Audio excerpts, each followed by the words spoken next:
On est aujourd'hui le lundi 23 avril, on est le premier jour du mois de Iyar Rosh Chodesh et on continue notre cours sur la lettre Shin que l'on va terminer aujourd'hui et on fait comme à l'habitude un bref rappel. On a expliqué hier que la lettre Shin revendique d'être la première lettre de la création parce qu'elle est la première lettre aussi et donc la lettre la plus importante, comme ça a été expliqué hier, la lettre la plus importante d'un des noms de Dieu qui est lié à la création, qui est le Shem Shaddai.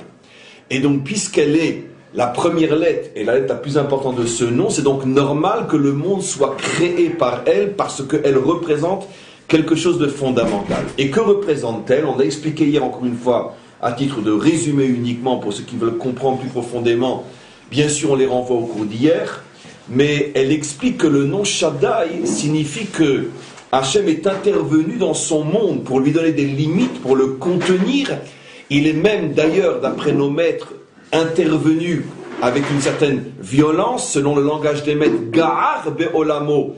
Il a dit Dai, ça suffit au monde, et il a empêché le monde de continuer à s'étendre dans tous les sens d'une manière complètement délimité, ce qui veut dire que le Shem Shaddai est traduit par She'amar le'olamo Dai, celui qui dit ça suffit, c'est-à-dire ça désigne l'aspect du divin qui contient son monde, et malgré le fait que le monde, et bien sûr on parle ici du monde matériel, bien que le monde matériel a reçu une certaine autonomie, à un niveau plus profond, dans le domaine moral et spirituel, l'homme a reçu le libre arbitre, puisque en sous-entendu, c'est de ça que l'on parle.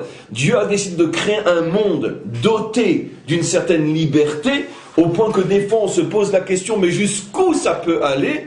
Et parfois, et trop souvent, on se pose la question, plutôt, on arrive à la constatation que mais ça va trop loin, ça a dépassé toutes les limites. N'oublions pas qu'il y a seulement quelques jours, on commémorait Yom HaShoah, ce qui veut dire que le monde est doté d'une capacité d'expansion et de dépasser toutes les limites, mais malgré tout, le monde a été créé selon le principe du nom Shaddai, c'est-à-dire que quoi qu'il en soit, d'une manière ou d'une autre, au moment et à l'endroit où Hachem l'aura décidé, tout s'arrête et d'une certaine manière, le train qui avait déraillé se remet sur les rails.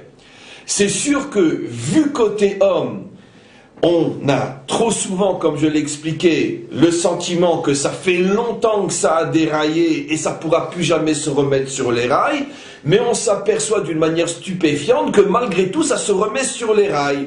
C'est vrai que le train a terriblement déraillé la semaine dernière, Yom HaShoah, mais c'est vrai que le train avance à toute vitesse et de manière extraordinaire dans 2 jours, Yom Ha'atzmaut. Et donc, c'est ça l'histoire. C'est-à-dire que, encore une fois, il y a, et jamais cette règle n'a été infirmée dans l'histoire, même s'il y a une expansion, il y a toujours un moment où Hachem dit « Dai, ça suffit », et il reprend les choses en main, et il remet le train sur le rail. Ce qui veut dire que c'est donc l'argument du Shin, pourquoi je ne serais pas la première lettre de la création. Avant d'aller plus loin et continuer le cours d'hier, je continue le résumé. On a expliqué que dans le nom Shaddai, il y avait donc She'amar le'olamo Dai, celui qui a dit à son monde ça suffit, et on a remarqué que ça suffit en hébreu se dit Dalet Yud, Dai, et on a remarqué dans la suite du cours que ces 2 lettres-là étaient 2 lettres extrêmement importantes parce qu'elles désignaient, elles représentaient les 2 composants essentiels de la création, le corps et l'âme. Puisque l'essentiel de la création, c'est bien sûr l'homme, donc automatiquement, dans l'homme, on doit retrouver les composants, les structures les plus importantes. L'homme est essentiellement composé d'un corps et d'une âme. Le corps représenté par la lettre Dalet, puisque le corps est matériel, et tout ce qui est matériel est composé de 4 éléments fondamentaux, qui sont le solide, le liquide, le gaz et l'énergie, ou minéral, végétal, animal et humain. Et donc, comme on l'avait expliqué aussi, pas seulement dans l'homme, mais dans l'espace, dans le temps, les 4 points cardinaux, les 4 saisons, etc.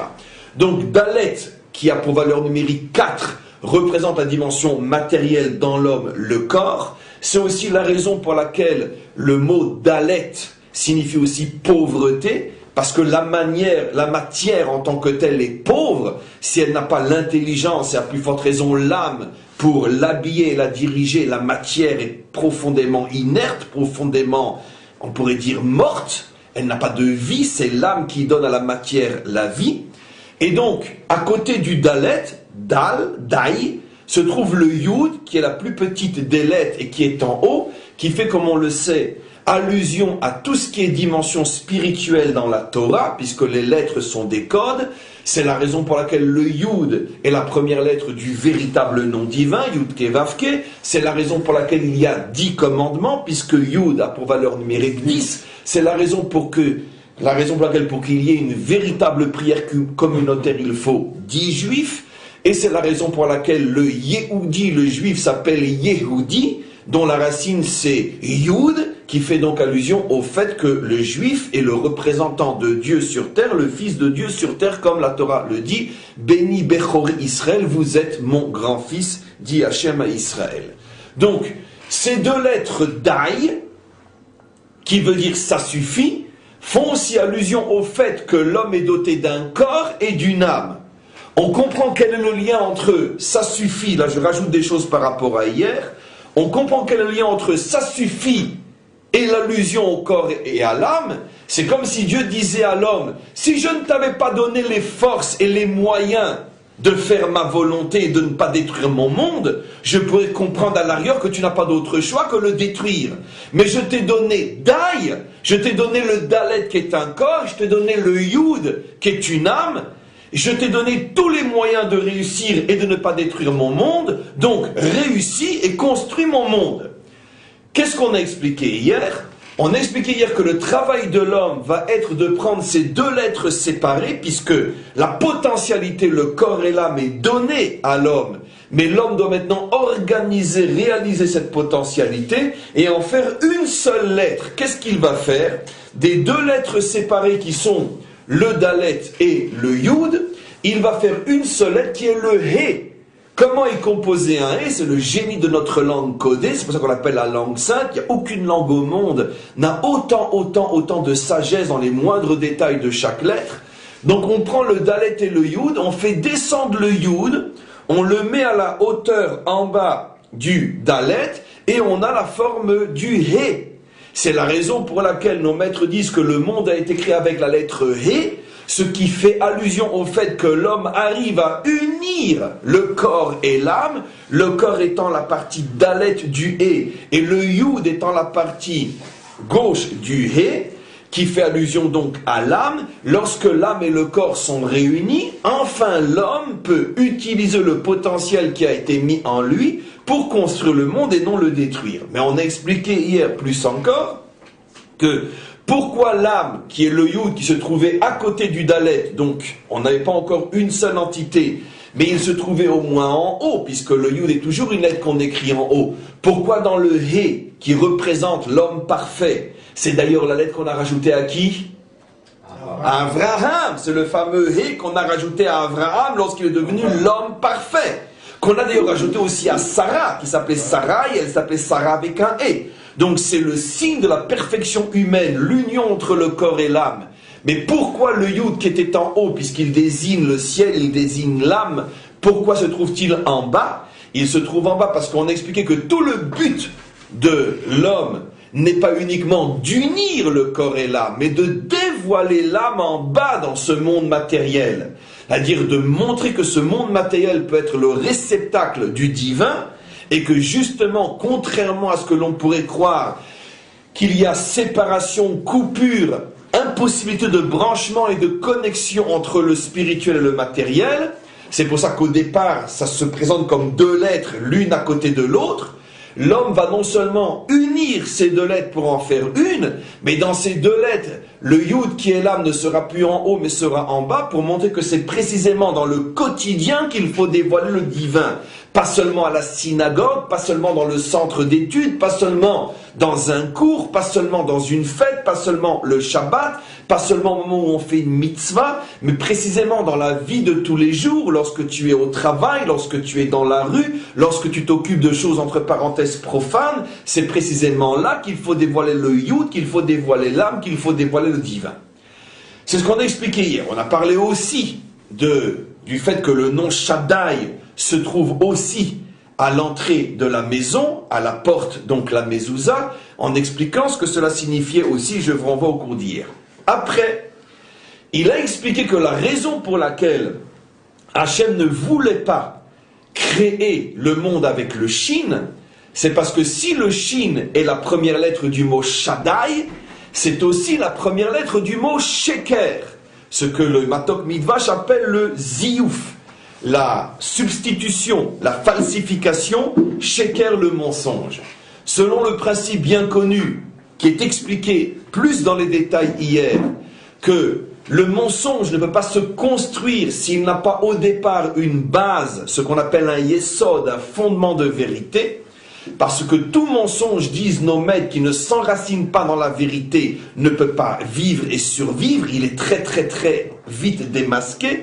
Si un mensonge veut durer et perdurer, il a intérêt à s'enraciner dans des fondements de vérité. C'est ce qu'on a expliqué hier, que qu'est-ce que c'est un vrai mensonge? C'est une maison de mensonges sur les fondements de la vérité. Et donc automatiquement, qu'est-ce que dit Rashbi? C'est que le Shin est la lettre particulière, bien qu'elle représente quelque chose d'extraordinaire. Le Shin est la lettre, on pourrait dire, privilégiée du mensonge. Le mensonge récupère cette lettre pour se fonder et se construire, et c'est pour ça qu'on voit d'une manière géniale et extraordinaire qu'en hébreu, comment se dit mensonge? Sheker, la première lettre est le fameux Shin, qui en soi est une lettre extraordinaire, qui va servir de fondement au mensonge, et les deux lettres qui suivent, le Kouf et le Resh, sont des lettres qui font allusion justement au véritable mensonge, plutôt selon les termes du Zohar à la falsification, ou plus encore à la substitution. Le Kouf et le Resh se servent du Shin pour fonder la substitution. On avait commencé à expliquer hier aussi et pourquoi et comment, et là on est rentré à nouveau dans le secret fantastique de ces deux lettres. Le Kouf va représenter une falsification d'un côté, et le Resh va représenter une falsification d'un autre côté. On ne fait qu'une révision aujourd'hui, mais j'ai décidé de la faire parce que je me suis rendu compte, en me répétant le cours à moi-même, que hier de telles notions inimaginables avaient été dites, que c'était impossible d'être contenu uniquement dans un cours, et même dans 10 cours, ça ne suffirait pas encore. Donc au moins dans 2 cours. Et donc, quelle est la falsification représentée par le Kouf et quelle est celle représentée par le Resh? On voit quelque chose d'extraordinaire. Le Zohar explique que le Kouf en vérité est un Hé, véritablement un Hé, toutes les formes du Hé, avec une petite anomalie, c'est que le pied de gauche, en bas, qui est le fameux Yud de Dai, qui représente l'âme qu'on a fait descendre dans ce monde, donc l'âme descendue dans ce monde va descendre un petit peu plus, au-dessous du sol, au-dessous de la base, et va descendre vers le bas. Qu'est-ce que c'est un Kouf? C'est un Hé dont le pied gauche descend plus bas, au-delà du pied du Hé. Donc qu'est-ce que c'est un Kouf? C'est un Hé avec un pied gauche trop long. Donc l'anomalie ici, elle est du côté gauche bas, en longueur vers le bas. Et qu'est-ce que le Zohar explique? Le Resh, c'est quoi? C'est un Dalet auquel on a coupé quelque chose. Le côté haut, droit. Comment s'écrit un Dalet? Comme un Resh, avec une petite pointe sur le côté droit, haut. Cette petite pointe représente un Yud, et le Resh, c'est donc un Dalet auquel on a enlevé cette petite pointe. Ce qui veut dire qu'il y a quelque chose d'extraordinaire entre l'anomalie du Kouf par rapport au Hé, ou l'anomalie du Resh par rapport au Dalet, c'est que c'est à l'inverse, exactement le contraire. Le Kouf est une exagération du côté bas gauche du Hé, et le Resh est une coupure de ce qu'il y avait en haut droite du Dalet.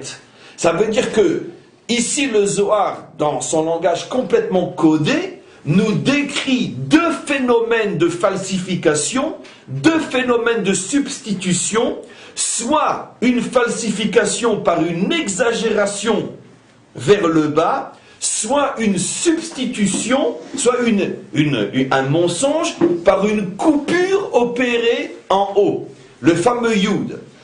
Alors on avait commencé à expliquer ce que représente, on est arrivé donc à ce que je vais terminer de résumer maintenant, on avait commencé à expliquer un exemple de ce qu'est la falsification du type Kouf, mais on avait très peu parlé ou seulement par allusion d'une falsification du type Dalet Resh, et on commence maintenant le cours d'aujourd'hui. On a expliqué donc que la falsification du Kouf représentait l'idée suivante, que finalement le Yud de Dai, qui formait donc l'âme séparée du corps, Dalet Yud, le Yud descend dans le Dalet pour former une seule lettre qui montre l'unité entre le corps et l'âme. Et pourquoi le Yud se trouve en bas? Parce que le but n'est pas de dévoiler l'âme en haut, mais de dévoiler l'âme en bas. Mais qu'est-ce que va faire le Kouf? Il va continuer cette idée, mais il va l'exagérer. Ça veut dire qu'il veut tellement spirituer le monde au point qu'il va d'une certaine manière faire disparaître la dimension matérielle. Ça veut dire que finalement la spiritualité va prendre trop de place, elle va devenir d'une certaine manière une dictature, elle va devenir un véritable fascisme où la religion s'impose complètement à l'homme jusqu'au point finalement de prendre trop de place, cette exagération du pied qui descend. Et on avait expliqué hier que cette notion que ça descend au-dessous de la base, donc ça montre que ça rentre sous terre, ce qui fait allusion au fait que ce type de spiritualisé va transformer le monde en cimetière. C'est le djihad, c'est les guerres saintes, c'est toutes les guerres et toutes les tueries et toutes les barbaries au nom de Dieu, où finalement tous ceux qui ne croient pas sont enterrés. Et donc, qu'est-ce que cela signifie à un niveau beaucoup plus profond? Que le Kouf donc représente une exagération de la présence de Dieu sur terre au point que ce n'est plus viable. On avait donné l'exemple hier que la Torah conçoit la peine de mort, mais dans la réalité, la loi fait tout pour qu'elle soit pratiquement impossible, inapplicable, au point que nos maîtres disent qu'un tribunal qui condamnerait à mort plus qu'une fois tous les 70 ans est considéré comme un tribunal sanguinaire. Alors on avait posé la question, mais alors si de toute façon c'est pratiquement impossible, je vous renvoie au cours d'hier où j'ai expliqué dans les détails pourquoi c'était impossible. Mais si c'est de toute façon impossible, alors pourquoi le dire? La Torah serait-elle théorique? Alors la réponse est que non. Parce qu'il y a une construction au niveau des idées et il y a une construction au niveau des actes. Au niveau des idées, il est extrêmement important de savoir où est la vérité pour ne pas avoir une confusion de valeurs et dévier dans du n'importe quoi. Tout le monde il est beau et tout le monde il est gentil. Donc c'est important que la Torah nous dise qu'il y a des fautes qui ne sont pas pardonnables et qui méritent véritablement une punition jusqu'à la mort, parce que ça construit d'une certaine manière la moralité d'un homme où il prend conscience qu'on ne joue pas dans ce monde et qu'on est responsable de ce que l'on fait jusqu'à, d'une certaine manière, perdre sa vie si on choisit de faire des choses qui sont tout à fait inacceptables. Mais malgré tout, dans la réalité, la Torah met tellement de barrières entre la faute et la condamnation à mort, parce qu'elle veut nous montrer que, attention, quand on descend dans le domaine du concret, il ne faut pas doter l'homme de cette arme trop facile de la peine de mort, parce que quand les hommes se permettent de commencer à tuer au nom de Dieu, ça devient la pire des saloperies qui est possible d'exister sur terre. Et donc automatiquement, la pensée va dans le sens de oui, l'homme est responsable et oui, l'homme est punissable, mais dans les détails, pour ne pas justement doter l'homme, pour ne pas lui donner le pouvoir de se servir de cette force au nom de Dieu pour devenir un véritable tyran, un véritable dictateur, c'est la raison pour laquelle donc, sur le terrain, on ne lui a pas donné la possibilité de mettre en pratique cette idée. Comment l'homme va se construire ? Il va donc se construire de manière, on pourrait dire, extrêmement équilibrée et équilibrante. Il voit clair au niveau de ses idées, mais il se limite au niveau de ses actions, parce que justement, il a conscience, l'homme, que s'il est doté de trop grande force, il risque de dévier. C'est ce que représente donc le hé au niveau de sa base. Qu'est-ce que représente le kouf, encore une fois ? C'est-à-dire cette base qui exagère et qui descend. Ça représente donc le fait... On a oublié d'éteindre le téléphone. Ça représente donc le fait que l'homme ne veut pas se limiter à l'idée, il veut l'appliquer jusqu'au bout, et c'est pour ça qu'on en arrive à des abominations terribles, comme j'ai expliqué hier, le fait de lapider jusqu'à aujourd'hui encore, au nom de Dieu, une femme adultère. C'est ça le kouf, cette exagération de la spiritualité dans ce monde. Maintenant, qu'est-ce que c'est le resh? Le resh qui est en vérité le dalet. Vous allez me tuer aujourd'hui, c'est un autre téléphone, j'arrête tout.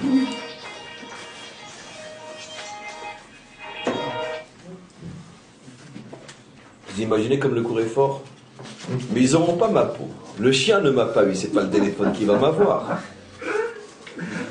On continue. En tous les cas, c'est pas grave. Je suis un increvable.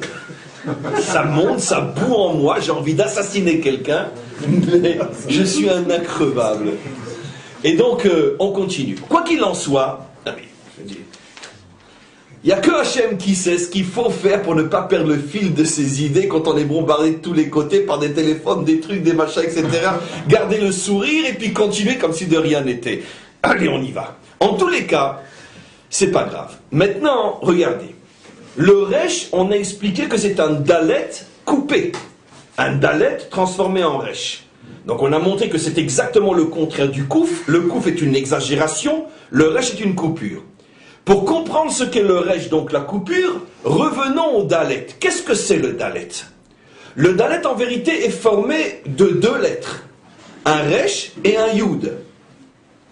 Puisque la petite pointe qu'on va lui enlever a la forme d'un yud, dans la mesure où le yud n'a pas de forme. Le yud c'est une pointe. Donc toute pointe écrite est d'une certaine manière un commencement de yud est un yud.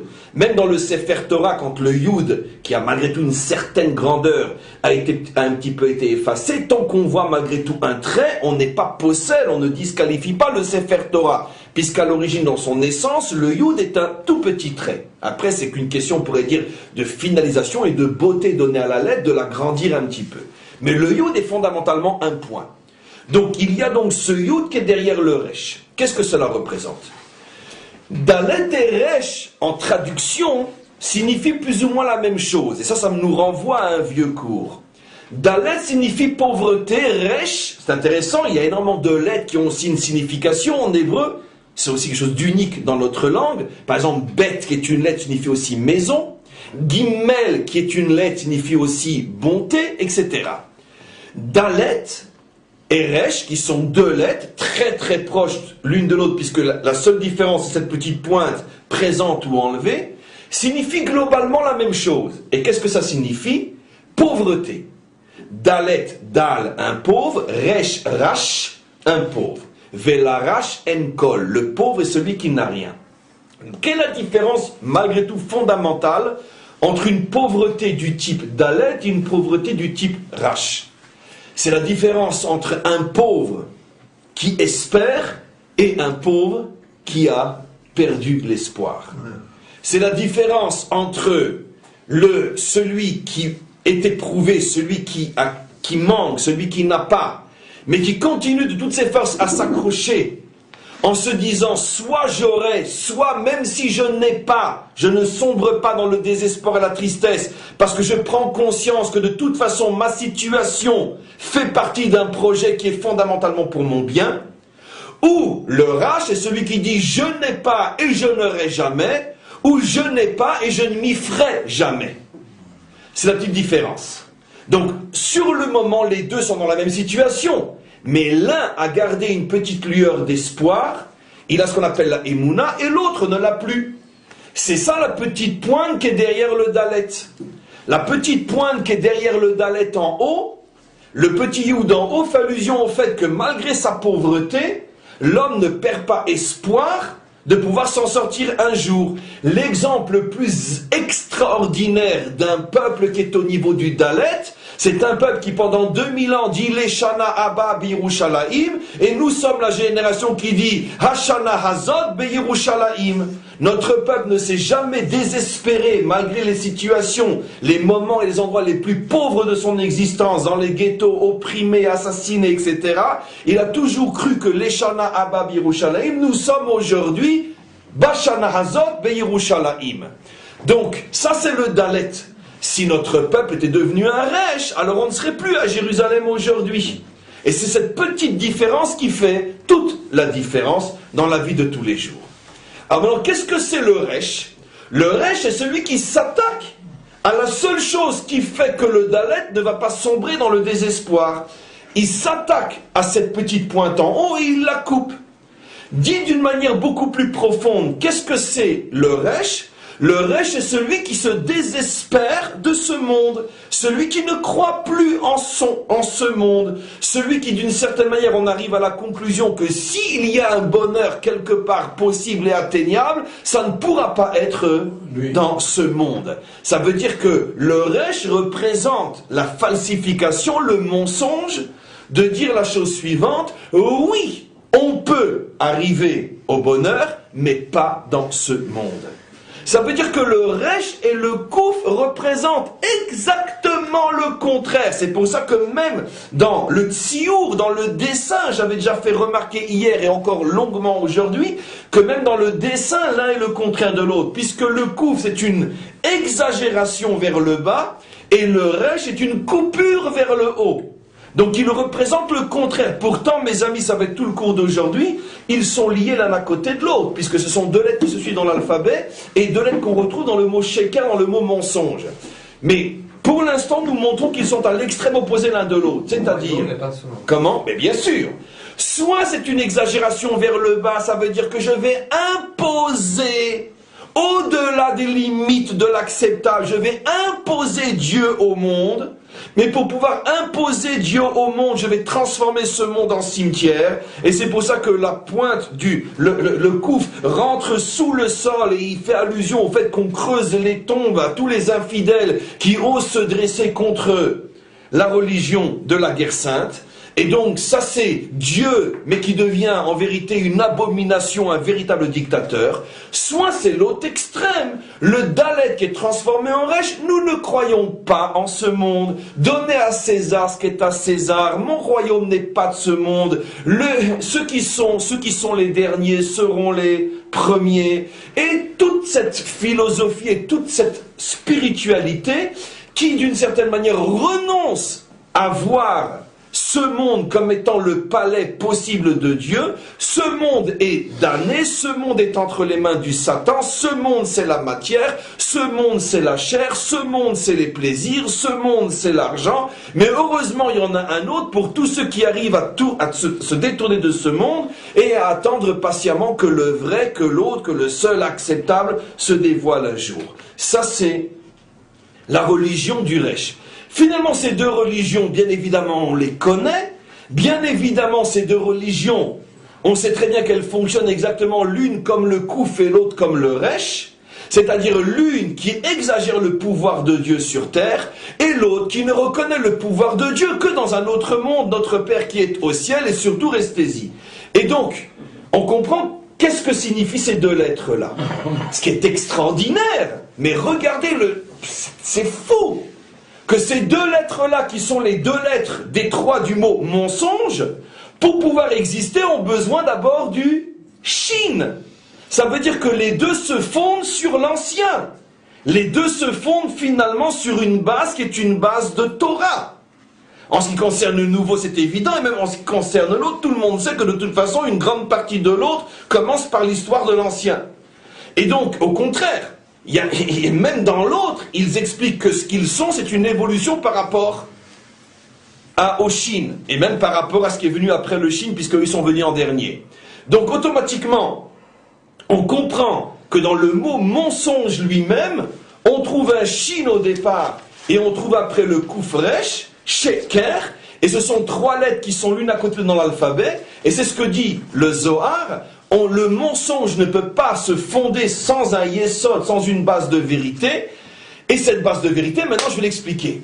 On a compris dans l'histoire, bien évidemment, ce à quoi cela fait allusion, comment deux grandes religions sont nées d'une première dont ils se servent pour justifier leurs mensonges, mais maintenant comprenons plus profondément quel est le rapport avec le Shin, puisque n'oublions pas que l'argument du Shin était de dire « choisis-moi pour être la lettre de la création », et Dieu lui dit « non, tu ne peux pas être la lettre de la création puisque tu es la première lettre du mot Sheker ».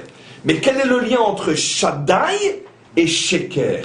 Le lien est fabuleux. Dans l'idée du Shaddai se cache la peau de banane des deux fausses religions. Comment? Qu'est-ce que signifie Shaddai? Shaddai signifie que Dieu a dit Dai à son monde, comme j'ai expliqué hier et pendant une demi-heure dans le résumé du cours d'aujourd'hui. Il dit Dai à son monde. Mais qu'est-ce que ça veut dire? Qu'est-ce qu'on peut comprendre faussement de cette intervention d'Hachem qui dit Dai à son monde? Arrête, ça suffit. On peut comprendre deux fausses choses. D'abord, on comprend, comme disent nos maîtres, mais ça va être mal interprété, que Dieu, quand il a dit Dai, a dû agir avec violence. Gahar be'olamo va'amarlo Dai.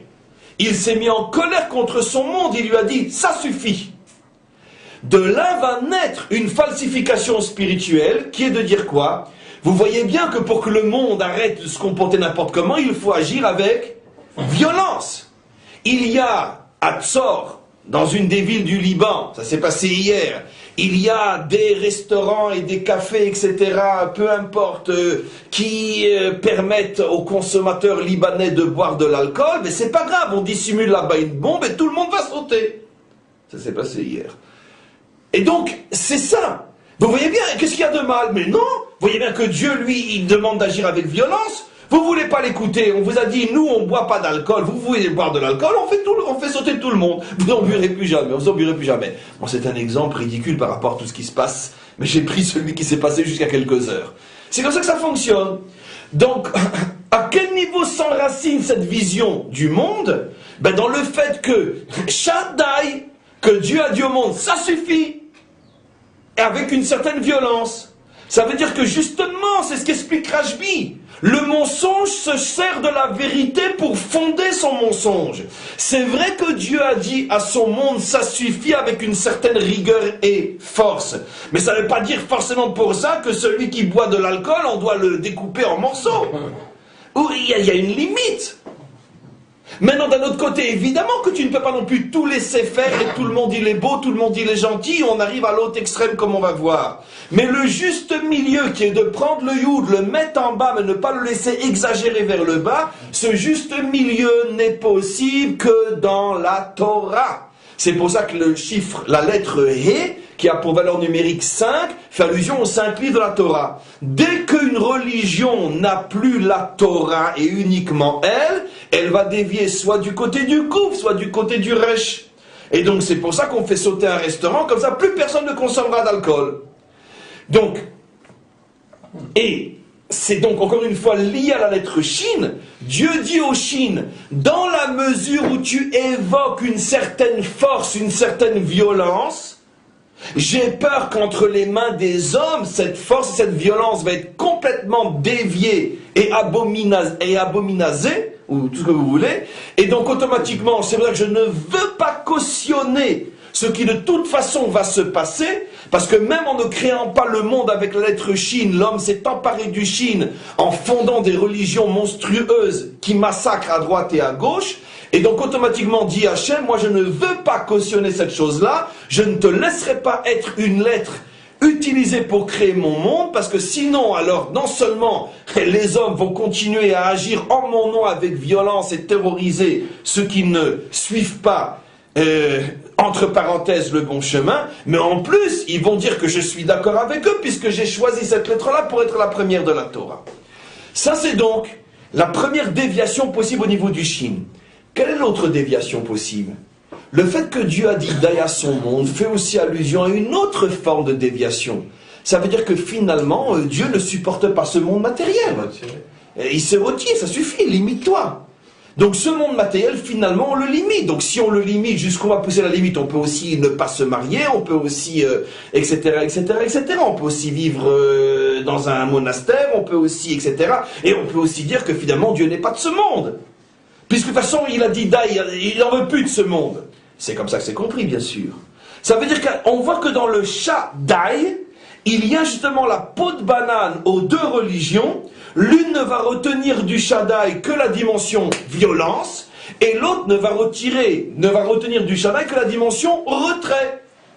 Et c'est comme ça que se fondent deux religions, qui sont Sheker, qui sont un mensonge, qui ont, on peut dire, profité d'une déformation, d'une mauvaise interprétation de ce que signifiait le Shin, pour former soit la religion du Kouf, soit la religion du Resh.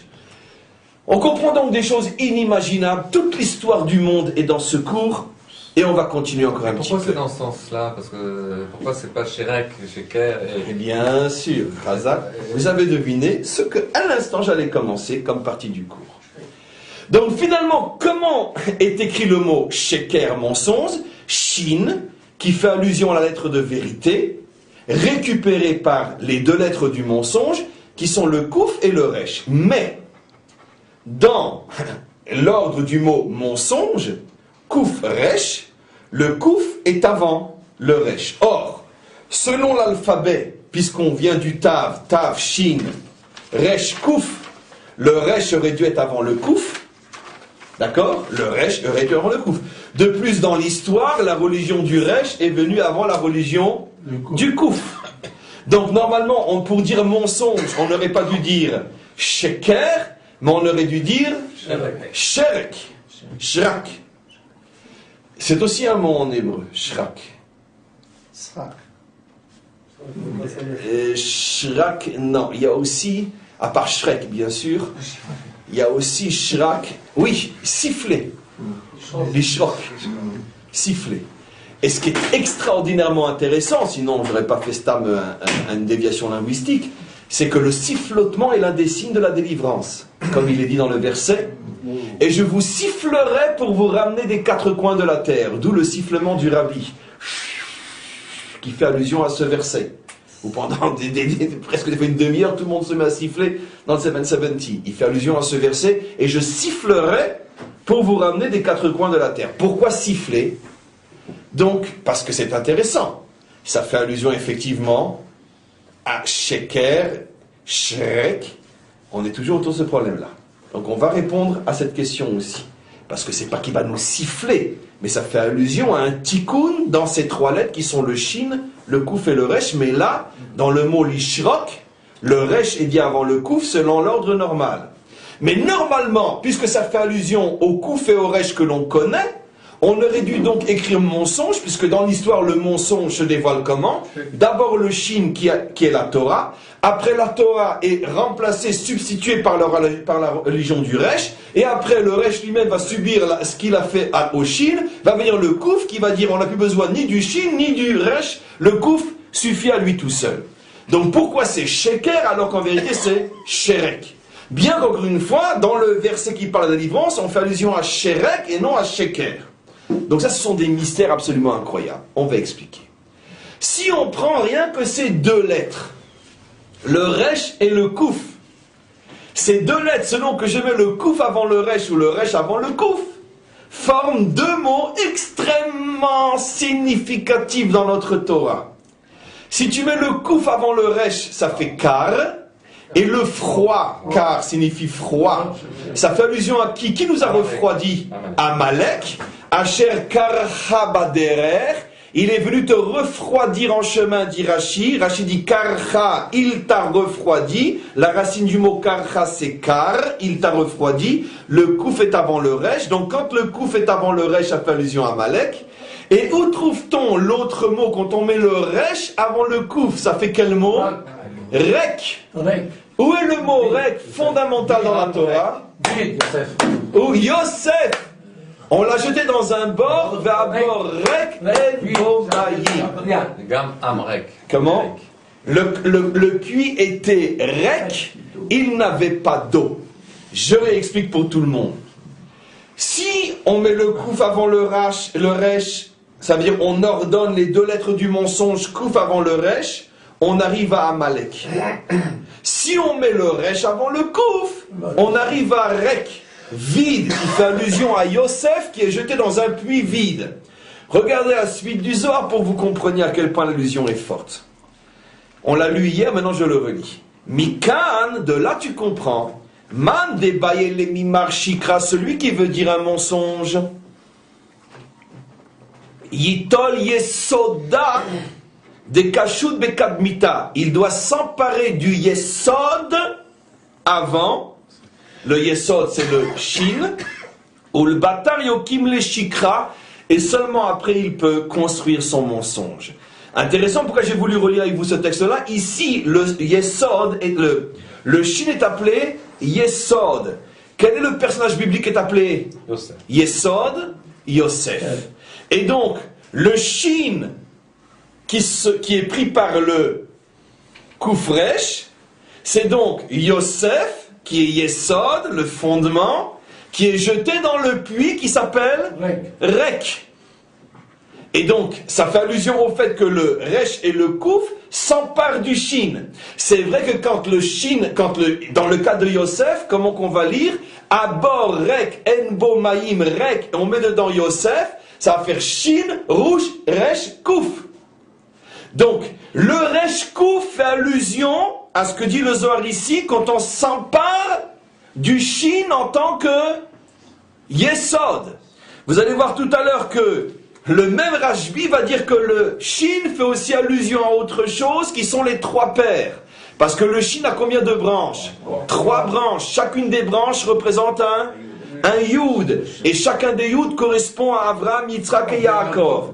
Donc une fois, pour l'instant, le Zohar dit que le Shin fait allusion à Yosef, Yesod, et plus tard on va voir que le Shin fait allusion à Abraham, Yitzhak et Yaakov. En vérité, le Zohar fait allusion à ce que j'explique. Quand on parle du mensonge sous la forme Resh, Kouf, Rek, ça fait allusion au Shin en tant que Yosef, Yesod. Et quand on fait allusion au mensonge en tant que Kouf, Resh, Kar, Amalek, alors le Shin fait allusion aux 3 pères. Ce qui veut dire d'une certaine manière que Amalek combat les 3 pères et l'histoire de Yosef est un combat contre la Mida de Yesod, et on va expliquer, et je rentre plus dans les détails, parce que c'est d'une profondeur absolument infinie. En vérité, le fait que l'on retrouve cette histoire du Yesod, Yosef, le fondement, qui est jeté dans le puits qui s'appelle Rek, fait allusion à quelque chose d'extraordinaire. Comme on le sait, une simple révision sur des notions des milliards de fois expliquées. Tout problème que nous avons avec les nations n'est que le reflet, l'incarnation, la réalisation au niveau de l'histoire de problèmes qui commencent d'abord chez nous. Les premiers qui ont commencé à créer le mensonge que va devenir l'histoire et ses religions, c'est bien sûr à l'intérieur du peuple juif, laboratoire de l'histoire, que tous les essais se font, les bons et les mauvais. Avant de sortir un bon médicament qui va sauver le monde, la délivrance finale, on fait plein d'essais et des fois on crée des médicaments qui, si malheureusement ils sortaient vers le monde, ça pourrait tuer plus que ce que ça pourrait soigner. Et donc, dans ce laboratoire qui est Israël, sont créés toutes sortes de médicaments, dont la plupart sont à l'état nissioni, à l'état d'essai, jusqu'à ce qu'on arrive au bon qui est le Mashiach. Malheureusement, les nations sont impatientes et pressées, et elles rentrent dans le laboratoire, et ce qu'elles ne savent pas, c'est qu'il y a des médicaments qui sont là-bas empoisonnés, et elles se servent sans nous demander l'autorisation de ces médicaments-là en pensant que ça y est, elles ont trouvé le médicament Messie, et finalement elles s'empoisonnent et empoisonnent le monde. C'est un petit peu, d'une manière très simple, malheureusement, ce qui se passe. Mais en tous les cas, les bons et les mauvais médicaments se trouvent dans le laboratoire qui est l'histoire d'Israël. Et donc c'est exactement ce qui s'est passé avec la vente de Yosef. En vendant Yosef, les tribus d'Israël, qui sont donc le microcosme d'Israël, ont fauté, bien évidemment, et ont révélé un problème fondamental. En voulant se débarrasser de Yosef, les tribus d'Israël ont fait rentrer dans le monde un mauvais médicament qui malheureusement après va être repris par l'une des 2 fausses religions. Et dans le cas de Yosef, le Resh est avant le Kouf. selon d'ailleurs l'ordre de l'histoire, la première avant la deuxième. Le Resh qui représente la religion qui refuse de voir Dieu sur terre, et le Kouf représentant la religion qui impose Dieu sur terre. Et donc dans le cas de Yosef, le puits il est Rek, le Resh est dit avant le Kouf, selon l'ordre que l'on s'attendait à voir dans le mot Sheker. Pourquoi? Parce que justement, le Resh, on a expliqué qu'est-ce qu'il représente. Le Resh représente d'une certaine manière le désespoir, le refus, l'incapacité de l'homme de pouvoir imaginer que ce monde, malgré son apparence tellement anti-Dieu, que ce monde sera et n'a été créé que pour être véritablement le et le seul palais de Dieu dans tous les mondes. Et donc c'est ça le Resh. Donc on va le chercher ailleurs. On joue au chat et à la souris. Donc le Resh représente ça. En vérité, le problème des tribus contre Yosef était ce problème-là. Qu'est-ce qu'incarne Yosef finalement? Au-delà de tout ce qu'il incarne, à un niveau le plus simple mais le plus profond, tellement c'est fort, qu'est-ce qu'incarne Yosef? Celui qui démontre que l'homme dans ce monde, s'il le veut, n'a aucune excuse. Et il peut se comporter moralement et spirituellement. Il est abandonné par sa famille, vendu, trahi, jeté, il a 17 ans, il est beau comme un soleil, toutes le veulent, etc., etc. Et donc il pourrait se lâcher, il pourrait dire après tout, qu'est-ce que j'ai besoin de faire des efforts après le coup que cette soi-disant famille morale m'a fait? Tout ça c'est du bidon, allez pour moi la vie va commencer, le premier Johnny de l'histoire. Et non, pas du tout. Dis non, moi je regrette, j'ai des valeurs morales. T'es la femme de mon maître, je te toucherai pas. Qui montre que il se laisse pas aller, malgré le contexte qui le pousse à se laisser aller. Il n'est pas là-bas dans une synagogue, il est seul avec une très belle femme, il se laisse pas aller. On aurait pu dire, bon, ça l'a pas fait tomber, mais quand il va se retrouver 12 ans en prison, vous imaginez ce que c'est une prison égyptienne aujourd'hui? Vous multipliez par l'infini, vous êtes encore loin d'une prison égyptienne il y a 3000 ans. 12 ans dans une prison égyptienne. Il aurait pu dire, bon, cette fois-ci, allez, paf, je lâche tout. Je tiens. Après la plus grande de toutes les épreuves, on le met vice-roi de l'Égypte. Pour lui, la vie a plus que va commencer. Il se tient. Il ne bouge pas. Yosef est la démonstration parfaite que tout celui qui dit, ouais, le monde, les tentations, les affaires, l'argent, le pouvoir, la politique, machin, etc., n'est qu'un menteur. Yosef est la démonstration qu'on peut être dans ce monde et malgré tout se raccrocher à quelque chose. Yosef, c'est le Dalet. Ça veut dire je suis dans ce monde avec toutes ces tentations, le Dalet, c'est la pauvreté de ce monde, pauvreté morale et spirituelle.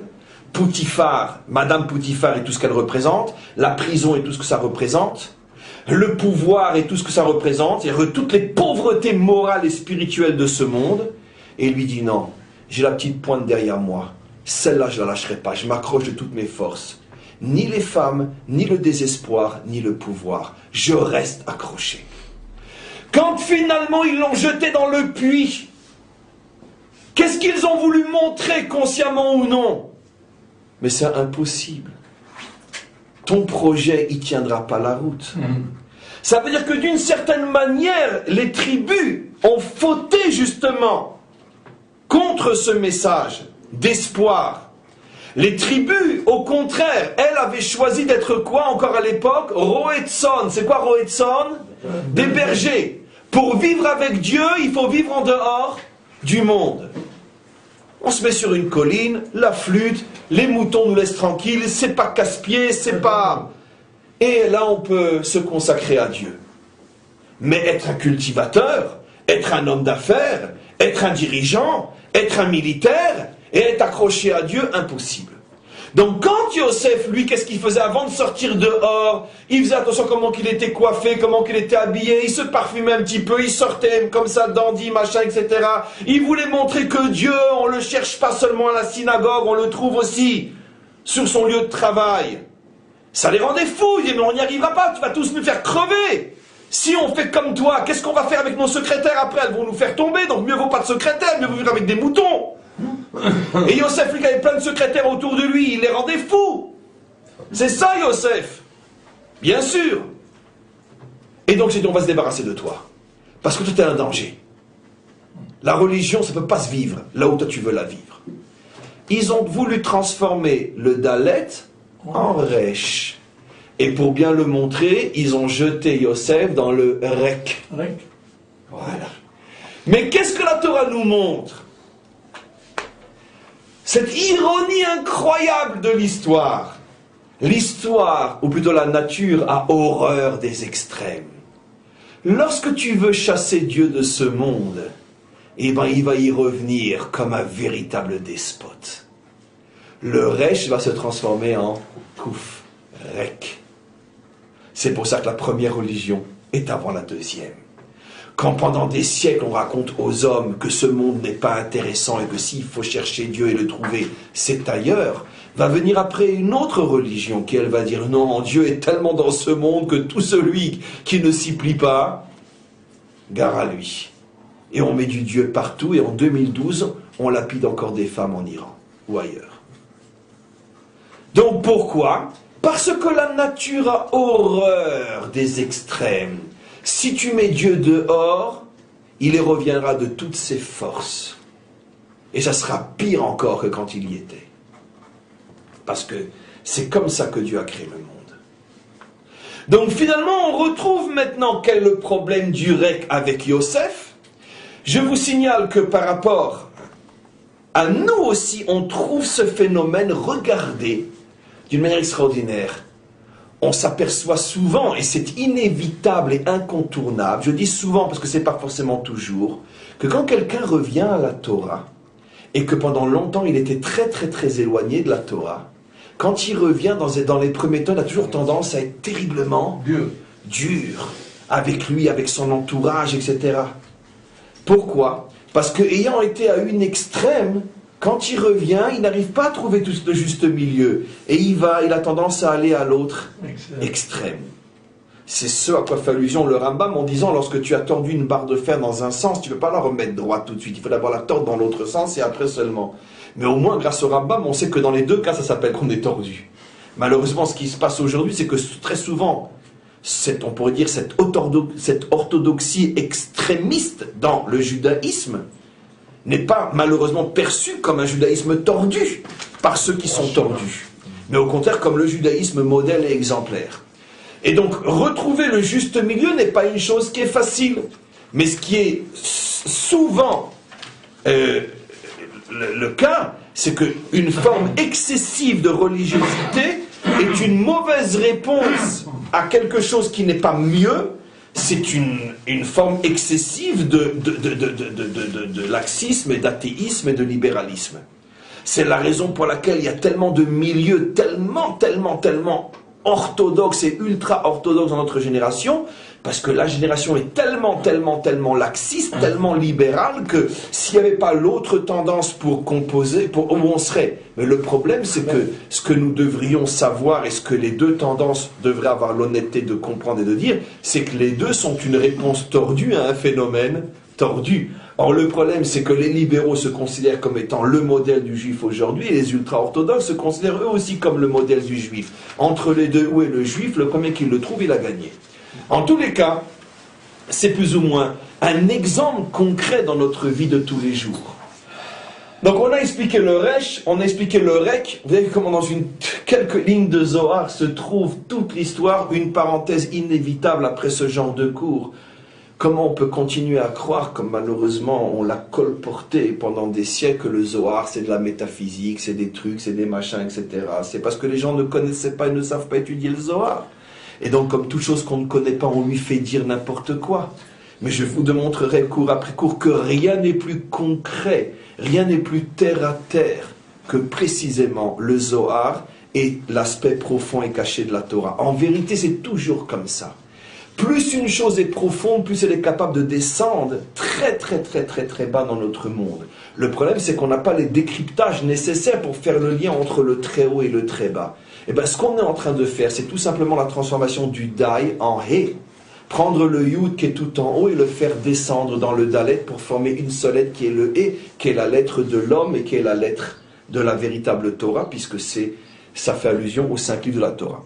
Donc, oui. Alors juste pour confirmer ce que vous dites, Manitou, dans une étude de la paracha justement de Yosef, du puits, il explique que c'est pas un hasard si, avec le personnage de Yosef, le christianisme a créé partout dans le monde des institutions qui s'appellent Yosef. C'est-à-dire, nous on appelle ça Beth Yosef, mais lui il explique que partout le christianisme a... Son père s'appelait Yosef. Oui, et puis il a créé des institutions qui s'appellent Yosef partout, il le voit partout en fait.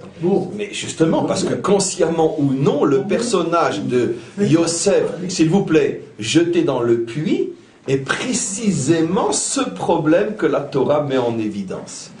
Et donc justement, tout ce qui est dévié et falsifié va s'enraciner dans Ben Yosef, dans le fils de Yosef. Et de là, on comprend que finalement, c'est la meilleure manière de montrer, de faire comprendre dans quel genre de falsification s'enracine ce genre de modèle. Quoi qu'il en soit, on revient à ce qu'on explique.